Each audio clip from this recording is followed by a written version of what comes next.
Hi guys, welcome back to another video. I have gloves on. We're going to be doing a special video, a long time coming. This is, put my lotion away. Hell yeah. This is a care video on the Mandarin Newt, Emperor Newt, Halloween Newt, whatever, however you want to say it. The scientific name for it is Tylototriton Shanjing, or the Shanjing Newt.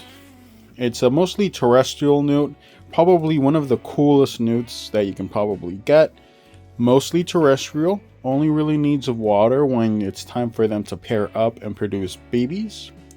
This is a very beautiful, beautiful species, and like most terrestrial newts, their setup is pretty easy. So this here is kind of a shoebox I'm not too sure how many quarts this is. IRS tub. I've had these on paper before. It's much less work to make your tubs bioactive. I'm not going to go through the whole, it's a whole ecosystem in the tub. You know, you're putting dirt, some springtails. It works. It helps cut down on maintenance quite a bit. Either way, here is the Shanjing Newt. Very colorful. Not the smartest hunter, but a hunter nonetheless.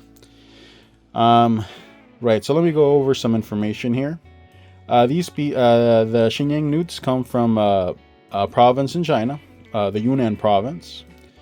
And these guys are probably one of the better known and more common members of the newt family, or of the crocodile newt family. There are other species of crocodile newts that are much more rare, much harder to find, or highly illegal to mess with.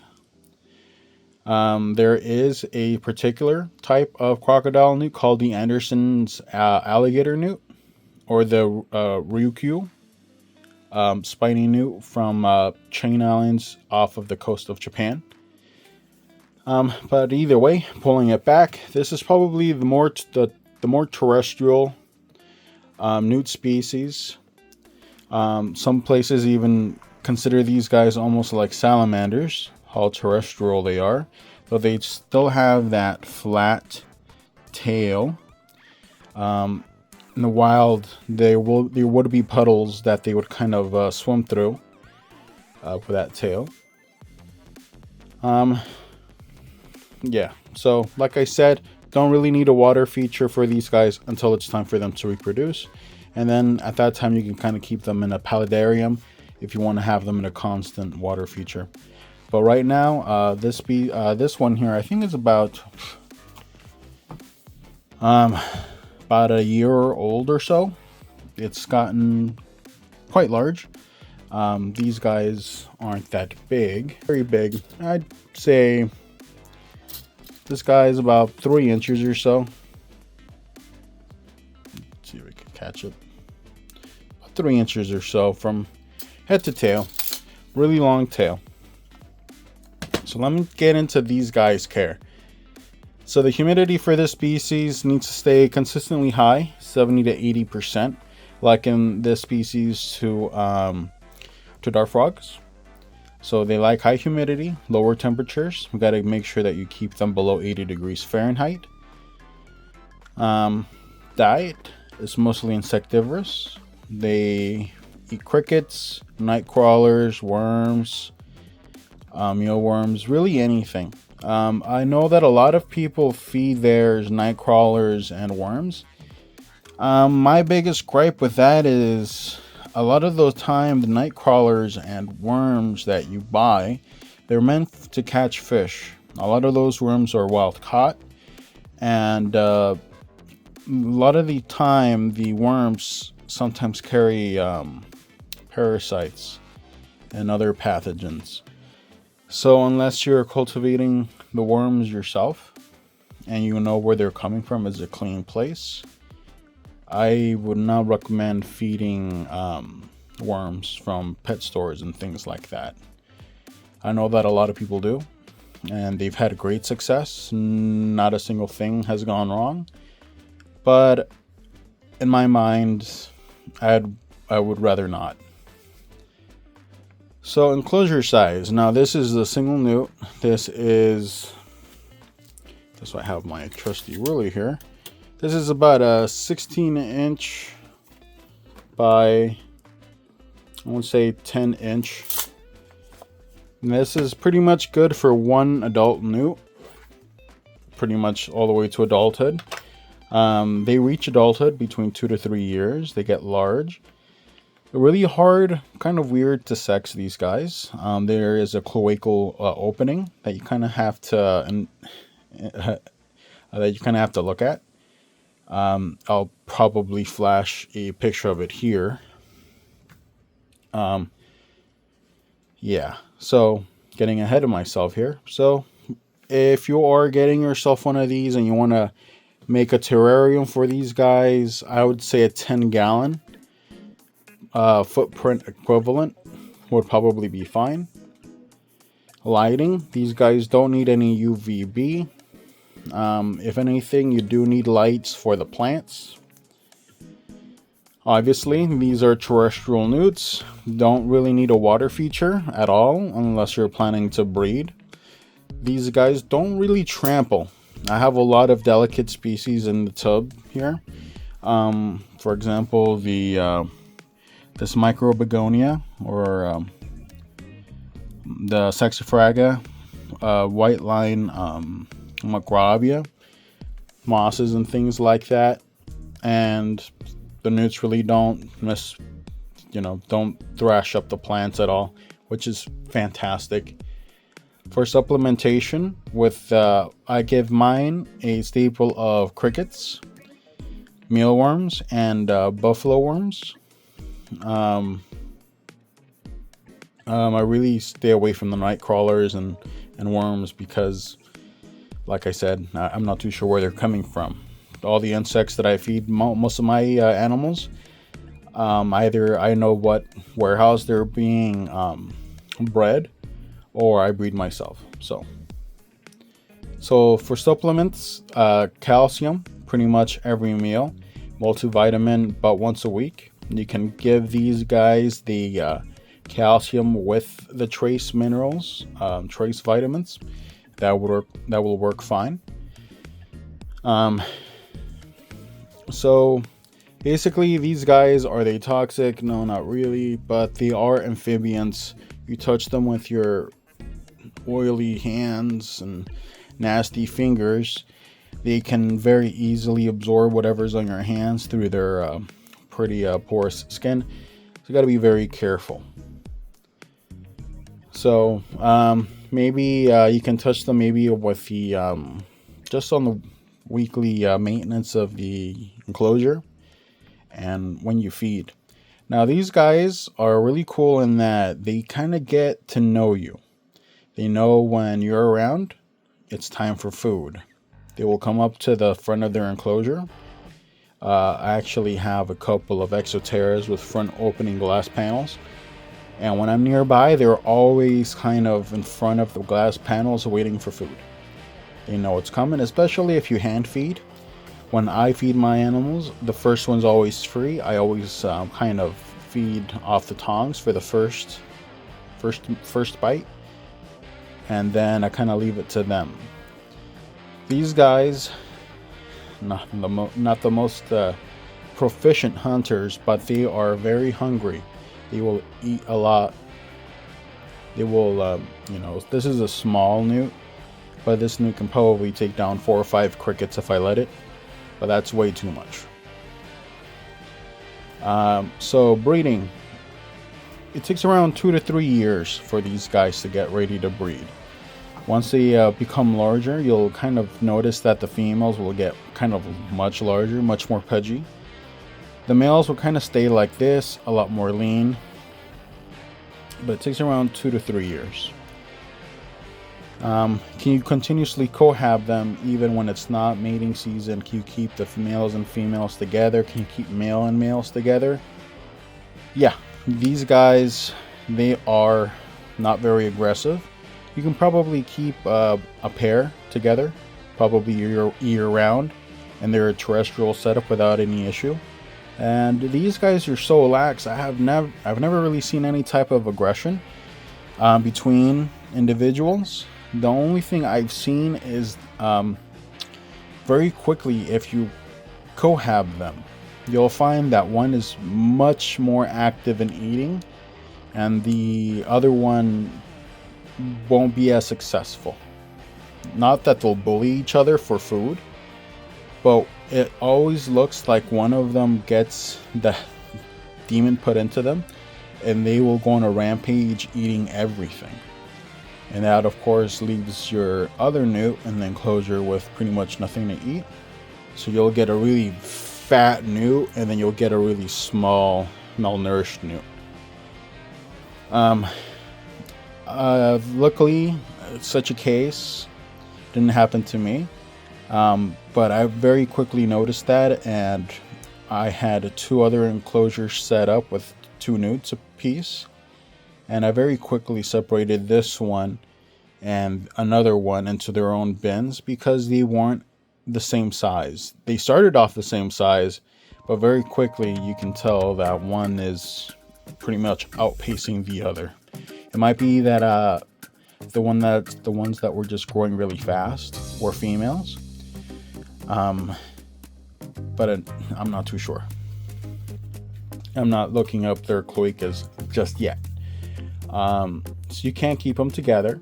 I would say if you can keep in an 18 by 18 by 18, I can see having 2.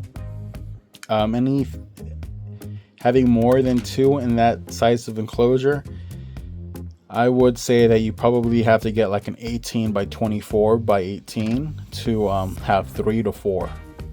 So you can keep them together, but they do gotta have some space to get away from each other. Now these guys will kind of chill next to each other. No real signs of aggression. But like I said, one of them just gets much bigger, much faster. So you do have to keep an eye. Do these guys brumate? Yeah, they slow down considerably during the winter, and then during the summer they pick back up, and that's when they start reproducing. So they do have a period of brumation. Some people keep them really cold and wet sphagnum moss. Since I'm not really brumating, these guys don't need to be brumated if you're not really breeding them, and I'm not. So these guys pretty much go the whole year with with the conditions here in the reptile room. I pretty much keep my room 75 degrees. Inside this tub gets pretty much to 100% humidity, and it stays like that pretty much year round for the pretty much first year. Now these are newts. These will produce amphibian eggs. I have absolutely no experience with their reproduction. I know that my friend at Firebelly Aquatics, the guys that actually produce some of these newts, he has tons of luck. But like I said, you need a water feature. Once they start producing eggs, you gotta remove the eggs and then take care of the water conditions, make sure the water stays nice and clean, there's tannins in the water, things like that. And then when the larval newts hatch out, you do have to give them live feed like Daphnia or water fleas. They don't really take anything else, so you got to make sure that you have some of that on hand. If you're a fish breeder or you're into salamanders or newts and things like that, you might already have that on hand. But I like terrestrial reptiles and geckos and things like that, so that's kind of left field for me. That's why I'm not really reproducing them, because I have no real desire to get cultures of Daphnia. So yeah, pretty much the care for these guys is pretty simple. If you can take care of dart frogs, you can definitely take care of these guys. Kind of harder to find. They're really seasonal. Sometimes breeders produce tons and tons and tons of them, and then sometimes you won't see any for a year or two. I got really lucky when I hit up Fire Belly Aquatic. He actually had a couple available, and this is probably this guy is from the second batch. I actually bought my first batch from someone else. But yeah, this is kind of what their setup looks like. So let's go into their setup a little bit, what the bin looks like. This is a microcosm of what you can make. I have leca divided from the soil with window screen. The soil is a mix of coconut core, sphagnum peat, royal soil, hardwood leaves, rotwood, and some other stuff. Now, if you want to if you don't have access to really nice looking moss like this, a good tip is get some sphagnum peat and just have maybe like 1/4 inch and just cover your enclosure with it. Get it nice and damp consistently, which is what these newts want. And eventually there's moss in the sphagnum peat, and it will just kind of grow up. I have my own special moss that I kind of put in here. This stuff grows pretty quick. It will probably outcompete whatever's in the peat moss. But yeah, that's a really nice quick way of getting a nice moss carpet inside of your amphibian enclosure. If you don't want to have this wild type sphagnum peat moss, I would recommend pasteurizing your sphagnum peat. But if not, I mean, it just adds more flavor, trying to make it not look too controlled. This dish here stays, this is not a water dish. This is more of a food dish. When I feed chopped up mealworms and things like that, I usually put them here. Water, I just briefly missed. Yeah, so this is what one of their enclosures looks like. Let me get into position and show you guys a more established terrarium. Alright guys, so here is my 18 by 18 by 18 Exoterra. It's the older one, the one with the latch. I have the new Exoterra, which I'm probably planning to make a video on. But this is kind of how they like it. It's very forest floor type. The moss kind of overgrowing everything. I really like.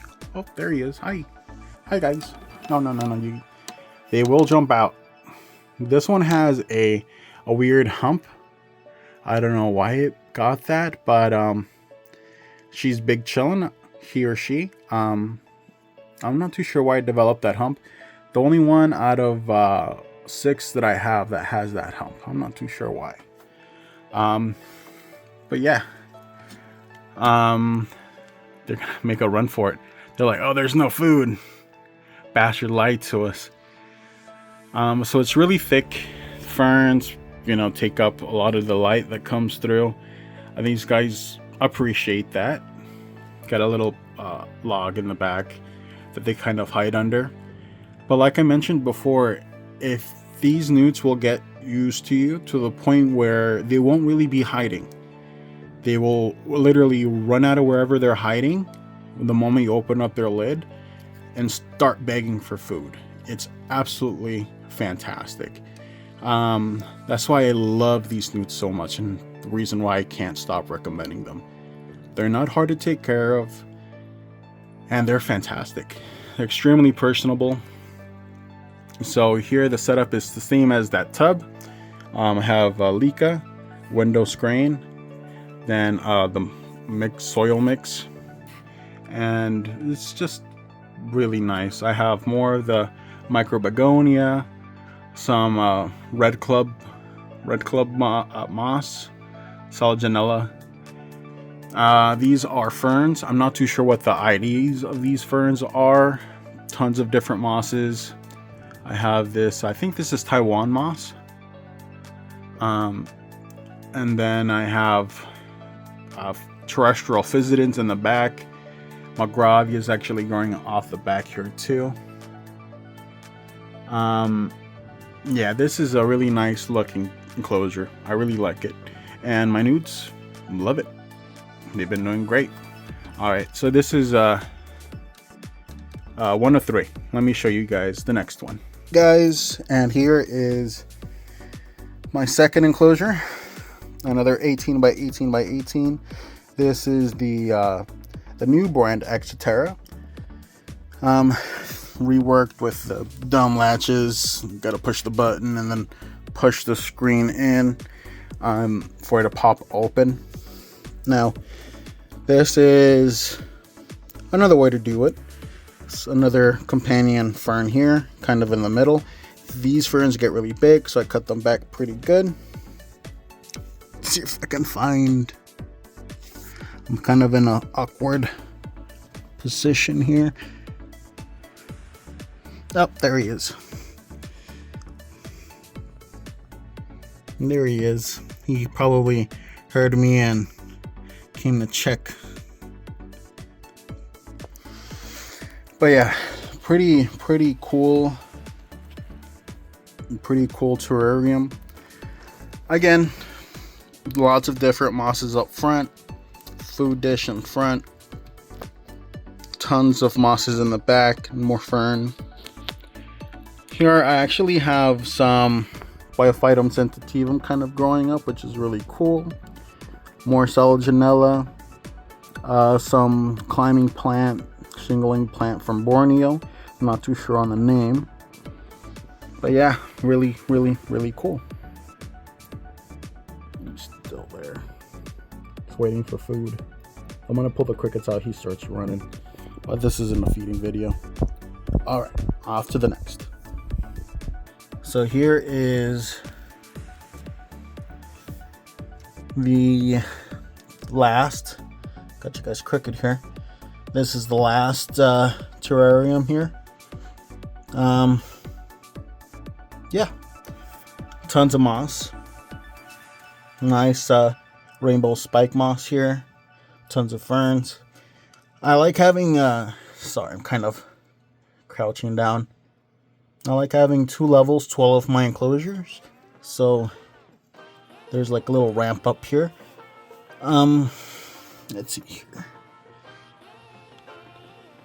I'm not seeing this guy here out in the open, but he's in there. But yeah, really cool. Very nice. Alrighty, yeah. Don't put your enclosures on the bottom level of racks. I've learned my lesson. But yeah, this is kind of what all of my new enclosures kind of ended up looking like. Really cool, I believe. Now, in order for your enclosures for these guys to kind of look that grown in, the plants need to grow in, so it's not going to look like that overnight. So you got to give them a hot minute. I would encourage you to set up your enclosure months in advance before you get these newts. If you are planning to get these guys, I would encourage you to get your enclosure set up months in advance. Get it ready. And then when they finally become available or you hunt some down, then you can put them in and they'll be ready to go. You know, really nice looking enclosure. And I found that the more lush, the more plants, the more cover, the less they freak out and the faster they can kind of get acquainted with you. Alright, so that's this has been the Shanjing Newt, Mandarin Newt, Halloween Newt, whatever you want to call them. Really cool little species. And that's been the video. If you like it, thumbs. If you didn't, thumb it down. If you have any more comments, put it down in the description. And I'll catch you guys in the next one.